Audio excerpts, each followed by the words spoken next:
Heard. We took the time on the Habitat, but yep. How about anything maybe you've seen or read lately?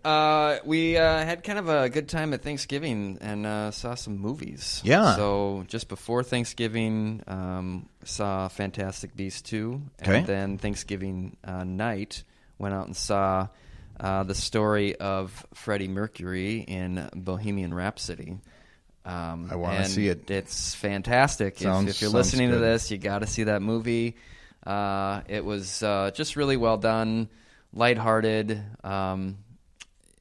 was just it was really interesting, his backstory and kind of where he came from. They don't go into it a whole lot, but enough where if anyone didn't know that about Freddie Mercury, like it'll blow your mind. So that part's kind of cool to just kind of see his roots, and that. Yeah, and I mean it's good to see in the theater. I mean, does it? Yes. Does it, oh yes. So tell me the about music is phenomenal. Okay. And part like they give you the backstory of each of the songs. Sure. Love that. Which is really really cool. VH1 behind exactly. the music. But the I don't want to give away too much, but there's a significant portion where you're like kind of backstage at Queen. Which, or you're like actually like on the stage with them, and Neat. that's a great perspective. That part is just awesome. Yeah, I mean, what part of the story involves the what was it? Now I'm forgetting it. The Live Aid, which was a little bit before my time, but it was raising funds for the famine in Africa and. Kind of Queen's role in that and how it almost wasn't like they almost didn't play, but sounds like they really brought the house down because they were in it. Yeah. So it's just you got to see it. We will. Sounds really. We've wanted to seen the previews and such, and the reviews have been excellent. And your critique usually gets me to some movies, and it was recommended to us. We had some people that told us that we should see it in the theater. So we weren't disappointed. That's cool. Yeah, we also saw the Fantastic Beasts, the Crimes of Grindelwald, and it was decent. I liked the very beginning, the opening scene with kind of the breakout, if you will. Right. Don't want to ruin it for anybody, but it was enjoyable. There are others that are out or coming out. I think that will be. It's the time of the year where some of the biggies are going to be. Exactly. Yeah, there's some good ones coming out soon. That I'm hoping. December is so hard to go see movies, but there's also some really good movies that come out in December. Yeah. So around the holiday, in between the holidays, something like that, catch a show. So.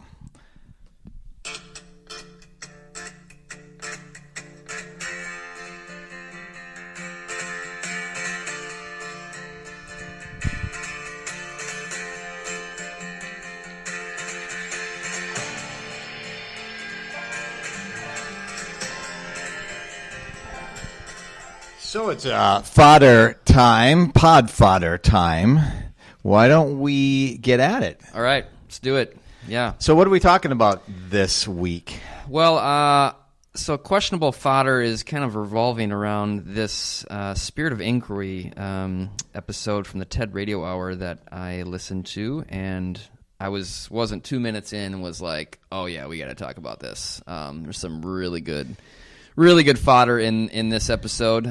So if you're not familiar with TED Radio Hour, they take they kind of come up with a theme, and then they grab different people who've spoken and shared their knowledge on the TED Talks. Yep. And then they just kind of do a kind of, it's like a smorgasbord of all these speakers. Sure. The little clips from those TED Talks, and then they interview, it's usually about 4 or 5 individuals. Yeah, and this one was called The Spirit of Inquiry, and it, that word is really hard to kind of say.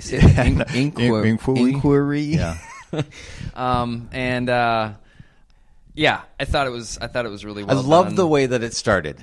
So the 5-second rule, do you Right. Do you believe in the 5-second rule? Yeah. Keith Long? Absolutely. It's people do it all the time. It depends on what kind of flooring that the item falls on. Yeah. I have been burned more times than not. If it falls on carpet, if I pick it up and eat it, there's always hair on it. Yeah. Almost always. It's disgusting. I suppose it's not only what it fell upon, but what it was. Like if you have some... Right. Yeah. I don't know. Well, there's the liquidy foods, there's the solid foods. I mean, if it's a Skittle versus you blow a it grape, off, and you just pop it in your mouth. Yeah, exactly. So, true. that was. So it began. This episode is just some questions and things to think about it, with the idea of. He mentions this is Michael Stevens is the first speaker, and he mentions the more that he has found out, that I realize that I know nothing. Right. Yeah. And it just leads to more questions, and then that really becomes an overall theme for all of them, is that to realize that you should be asking questions, and with them come not answers, but really more questions, because you then dig deeper into that. I liked how they kind of started out with some ancient history, and they said, our species wouldn't be here if we didn't ask questions and weren't curious. And he talked about how Neanderthals, when they would explore, they'd get to a river or a mountain valley or something that was intimidating, and they would just turn around and go back. They wouldn't keep going. But Homo sapiens, on the other hand, were unfazed by these, seemingly big obstacles, and their curiosity would keep them going. And there's again, something cool out there. And if they hadn't had that, innate questioning brain and curiosity, that we wouldn't be here. Right. Our species wouldn't continue on. So I thought that was really another good way to kind of lead into this. It was a really nice beginning, because to say that we're looking for the answers, and even when we find them, he finished up for me, driving home the point of, even when you have found that answer, time will pass, and there probably is now another question that comes from that. Right. What else is out there? Don't stop. That curiosity that you mentioned is the driving force, and it was just a great way to get in just the power of inquiry. Yeah, and then so then we heard from Naomi Oreskes, who's a historian of science. Yes, very interesting, huh? Yeah, and she talked about how we know what we know, and kind of going through a little bit of like, what science, kind of what how like, why should we believe science? Right. Like, what's the point behind that, and how, well, she says it's not even really about belief. So she goes on to explain the scientific method and those pieces. And she says it's not about scientific method. She mentions it's about having the consensus. And that was I was like, whoa, I'd never had that explained in such a way before. Yeah. Like, they have enough people keep studying it, and if they keep coming up with the same thing. Yes. Then now it is. Exactly. Until more people look at it, some other little variable or element comes in. And I just think of, again, things like Pluto. Right. Or the Earth is flat. Yes. Some major ones, like, until then someone sails, or we look at it and we define it in a different way. And it's so fascinating when you think, like, nowadays it doesn't take them very long to get to consensus, but back then, like, if somebody comes with this radical idea, but nobody agrees with them, it's not going to go anywhere. It's only, and then it may take him 20 years to finally, like, consensus, kick in. And I'm thinking about, like, what if you're that guy or that gal? Like, that's what I said. I told you. Like, nobody, like, you're like truly ahead of your time. Yeah. Consensus is everything in science. Yeah, and she finished her piece again about not only the consensus, but she talked about moving that forward in the organized skepticism. Mm-hmm. So to again keep questioning and thinking about the value behind that. And I thought really interesting about, she added some comments about trust and the ability to, where that consensus comes together is you do the scientific method and you have those conversations, et cetera. But it's also a little bit, I would think, you've got this radical individual who's way out there.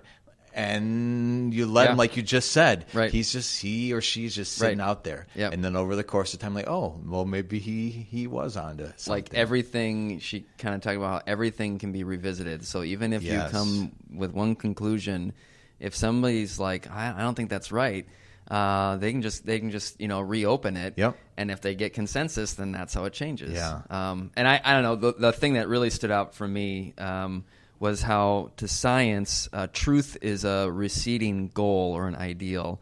They don't know that they don't ever know when they've arrived. Mm-hmm. And I love that, like from a standpoint of any profession, like there should always be some kind of something pushing you forward, saying, well, this is what we think about it now, right? But that could change, and we don't know enough yet. And and we, keep growing. Exactly, just keep going. Like don't ever arrive anywhere. I know. I really like that too. We're good for today, but you never know. And then down the road, like, let's talk about that again. Which is kind of, for me, from a religion standpoint, I think oftentimes religions do think they've arrived. And then they kind of just like, okay, we're just going to keep doing this thing. The truth is this, and we're just going to stay where we are. Yeah. And I think right now we're living in a society where, why? Yeah. Like, why are you staying right there? Mm-hmm. Like, let's keep going with this. And maybe we haven't arrived. I don't know. Makes people wonder. Or in education where we know better, and yet we still continue to do the old traditional ways. Right. And it's not that way any longer. So then I moved on to Kevin Jones, and I don't remember what was Kevin Jones. He was a doctor. Okay, that's right. He was talking about how really a patient is kind of, for lack of a better way of putting it, an experiment. Yeah. And that people really love confidence of their doctors, but good doctors really should be acknowledging that room for error and having more humility rather than certainty about anything, because everybody's different. There's really a black and white answer doesn't exist. And oftentimes, he was like, and if you get a black and white answer, then they're either bluffing or they're making up some part of it, because it doesn't exist. Yeah. And just because you follow the protocol doesn't necessarily save you. And so again, like, people don't like that, especially once you're talking about your health and your body. But like it's part of a story, and again, it's kind of going back, like, we don't know if we've arrived until it's gone. Right. And even then, it might come back, It's kind of that ongoing uncertainty. Especially in the medical field, where this is ever-changing. Right. I mean, you needed innovations and moving forward and whatnot, or we would be stuck. Right. So you better ask good questions, is really what it came down to. You better have that curiosity, because... and so it's about asking the correct questions. So that was kind of his spiel. The next speaker was this Liz Coleman, and that was interesting. I really, though, the next one, Eric Hazeltine, he really captured me, and I love his title. I would love to have this title someday. Yeah. Did you catch it? He's a futurist and consultant of innovation. How awesome is that? Like, that's what he does for a living. He's done a lot of different things, and he had kind of this formula that I wrote down. How really great discoveries come about. Yeah, it starts with a radical idea.